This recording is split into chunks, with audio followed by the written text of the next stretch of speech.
Hello friends, welcome to my YouTube channel. So friend, आज हम इस वीडियो में डिस्कस करेंगे कि अगर आपका क्वेश्चन एप्लीकेशन से रिलेटेड आता है, किसी भी टॉपिक पर आपका एप्लीकेशन लिखने को कहा जाता है, तो आपको किस तरीके से एप्लीकेशन को लिखना है।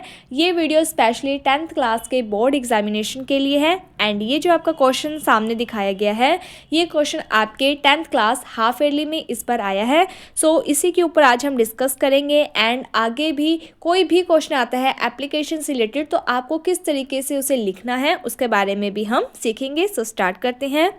क्वेश्चन आपका आया है, imagine that you are the captain of your school volleyball team. की कल्पना करें आप अपने स्कूल की वॉलीबॉल टीम के कैप्टन हैं। You want to take part into the district level tournaments to be held in Maharana Pratap secondary school Beawar. और आप डिस्ट्रिक्ट लेवल टूर्नामेंट्स जो कि महाराणा प्रताप सेकेंडरी स्कूल ब्यावर में कंडक्ट हो रहे हैं, हेल्ड हो रहे हैं, उसमें पार्टिसिपेट लेना चाहते हैं। Write an application to the principal of your school.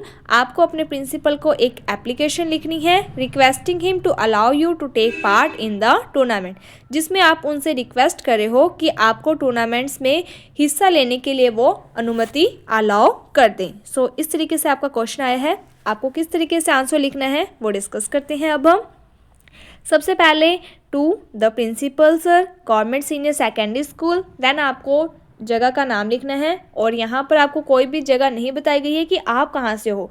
यहाँ पर जो महाराणा प्रताप सेकेंडरी स्कूल ब्यावर बताया गया है, उसमें ये कहा गया है कि ये टूर्नामेंट्स हो रहे हैं, तो आप ब्यावर लिख सकते हो और उसके आसपास की जगह भी लिख सकते हो। उसके बाद सब्जेक्ट मोस्टली आपका जो क्वेश्चन दिया होता है उसमें लास्ट लाइन ही होती है। जब भी इस तरीके से आए, write an application to the principal of your school, उसके बाद वाली जो बातें होती हैं वो आपका सब्जेक्ट बनता है। सब्जेक्ट का मतलब होता है एप्लीकेशन लिखने का कारण।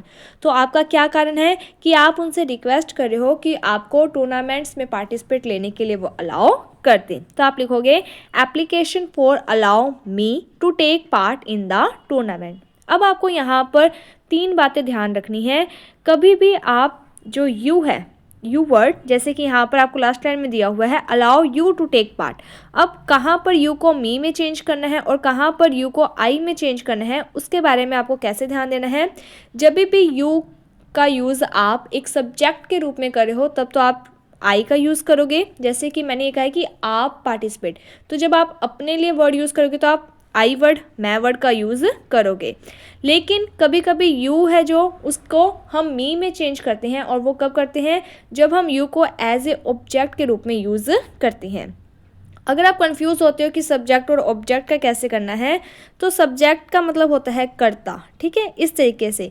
तो यू को आप कब मी में चेंज करोगे, जब यहाँ पर आप विषय लिखते हो, तो विषय में जो लाइन आती है सब्जेक्ट में, तो वहाँ पर आप यू को किस में चेंज करोगे, मी में।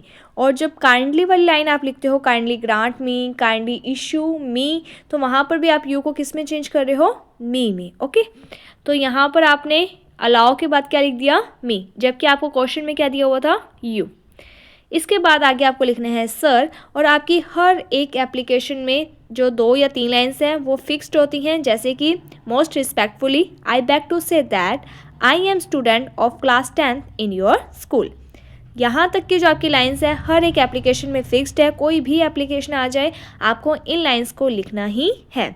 इसके बाद देखो यहाँ पर लिखा हुआ है I want to take part, है ना। यहाँ पे देखो क्वेश्चन में दिया हुआ है imagine that you are the captain of your school volleyball team. की कल्पना करें कि आप वॉलीबॉल टीम के कैप्टन हैं अपने स्कूल में। तो ये तो आपका क्या हो गया, आपको एक पहचान दी गई है, और ये पहचान आप कहाँ पर लिखोगे, सबसे लास्ट में। उसके बाद से आपको क्या है कि सेम अपने आंसर में लिखना शुरू करना है। जैसे कि you want to take part into the district level tournaments to be held in Maharana Pratap secondary school Beawar. ये सेम लाइंस आपको नीचे देखकर ही लिखनी है। बस आपको अब यू को किस में चेंज करना है, आई में, ठीक है। किस में कहा गया है कि आप जो डिस्ट्रिक्ट लेवल टूर्नामेंट्स होने जा रहे हैं उसमें पार्टिसिपेट लेना चाहते हो, और जब आप अपने लिए एप्लीकेशन लिख रहे हो तो आप क्या लिखोगे कि मैं डिस्ट्रिक्ट लेवल टूर्नामेंट्स जो कि हो रहे हैं महाराणा प्रताप सेकेंडरी स्कूल ब्यावर में, उसमें पार्टिसिपेट लेना चाहता या चाहती हूँ। तो आपने यू को किस में बदल दिया, आई में। तो I want to take part into the district level tournaments to be held in Maharana Pratap secondary school Beawar.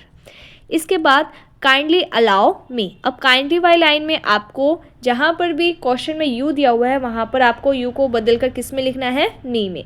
तो kindly allow me to take part in the tournaments. उसके बाद thanking you, yours obediently, name. अगर आपको क्वेश्चन में name दिया हुआ है तब आपको वही नेम लिखना है। अगर आपको क्वेश्चन में नेम नहीं दिया हुआ तब आप अपना नाम लिख सकते हो। उसके बाद आप लिखोगे कैप्टन ऑफ वॉलीबॉल टीम। उसके बाद आपको लिखना है क्लास। अब इसमें कौन कौन सी बातें हैं जो आपको ध्यान में रखनी है। तो सबसे पहले सब्जेक्ट में हमेशा क्वेश्चन की लास्ट लाइन लिखी जाती है और यू को मी में बदलते हैं। अगर आप ये कंफ्यूज हो जाते हो कि जो एप्लीकेशन आ रही है उसमें जो भी स्कूल का नाम, प्लेस लिखने के बाद हम सब्जेक्ट लिखते हैं, विषय लिखते हैं, उसमें विषय कौन सा आएगा, तो हमेशा क्वेश्चन की लगभग लास्ट लाइन जहाँ पर लिखा होता है ना write an application to your principal, उसके बाद वाली लाइन। इसके बाद most respectfully I beg to say that I am student of class 10 in your school. ये लाइन आपको हर एक एप्लीकेशन में लिखनी होती है। एंड इसके बाद जो भी क्वेश्चन आपका आता है उसकी सेकंड लाइन से, क्योंकि फर्स्ट लाइन में लगभग आपको आपकी पहचान दी जाती है कि आपका नाम ये है, आप इस स्कूल में पढ़ते हो, इस तरीके से। तो लास्ट लाइन जो सेकेंड लाइन होती है वहाँ से आपको अपना जो भी मैटर होता है वो बीच में लिखना होता है। और उसमें आपको क्या होता है कि जहाँ पर भी आपको यू दिया जाएगा उसको आपको आई में बदलना होता है, और अगर आपको यूअर दिया जा रहा है तो उसे आपको माई में बदलना होता है। इसके बाद कुछ बच्चे ऐसे होते हैं जो सारी की सारी ही जो क्वेश्चन की लाइंस होती हैं वो लिख देते हैं, जिसमें वो राइट एंड एप्लीकेशन भी लिख देते हैं। वो आपको नहीं लिखना होता। राइट एंड एप्लीकेशन का मतलब होता है कि एक प्रार्थना पत्र लिखो, तो ये लाइन नहीं लिखनी होती है। काफ़ी बच्चों को समझाया जाता है कि क्वेश्चन में से आंसर लिखना है, तो बच्चे वो वाली लाइन्स भी आंसर में लिख देते हैं। इसके बाद जो काइंडली वाली लाइन होती है उसमें और सब्जेक्ट में जो लाइन होती है वो लगभग सेम होती है। जो आप सब्जेक्ट में लिखते हो एप्लीकेशन फॉर, तो यहाँ पर बस काइंडली लिखकर जो भी आपने लिखा होता है सब्जेक्ट में एप्लीकेशन फॉर को काट कर अलाउ मी, इस तरीके से वो सेम लाइन आप यहाँ पे लिख सकते हो, काइंडली अलाउ मी, इस तरीके से। एंड इस तरीके से आप अपनी जो एप्लीकेशन है इसे लिख लोगे। और बहुत ही इजी तरीका होता है। एप्लीकेशन वो चीज़ है जिसको आपको हर एक एप्लीकेशन को याद नहीं करना होता है, आपको बस प्रॉपर वे में पता होना चाहिए कि किस तरीके से लिखते हैं। अगर आपकी एप्लीकेशन 4 या 5 नंबर की आती है तो जो स्टार्टिंग का फॉर्मेट होता है जैसे कि to the principal sir, government senior secondary school, फिर प्लेस आप लिख दो ब्यावर, बूंदी, कुछ भी XYZ, फिर आपका सब्जेक्ट सर। इतना जो मैटर होता है ये लगभग आपका 1 नंबर का होता है। उसके बाद most respectfully I beg to say that I am student of class 10 in your school, लगभग ये आपका हाफ या 1 मार्क्स का होता है। और लास्ट की जो लाइंस होती हैं काइंडली से लेकर काइंडली अलाउ मी या कोई भी क्वेश्चन आपको दिया जाता है वो, thanking you, yours obediently, name, class, roll number, date, ये भी आपका लगभग 1 नंबर का होता है। और बीच वाला जो पोर्शन होता है ये 1 या 1.5 नंबर का। इस तरीके से आपके 4 या 5 नंबर का ये क्वेश्चन बनता है। तो अगर आप स्टार्टिंग और एंडिंग अच्छे तरीके से सीख लेते हो और बीच वाला जो पोर्शन है वो लगभग आपको क्वेश्चन में से देखकर ही लिखना होता है, तो आप ईजी वे में 4 या 5 मार्क्स इसमें अच्छे से गेन कर सकते हो। So thank you friends for watching my video. Thank you.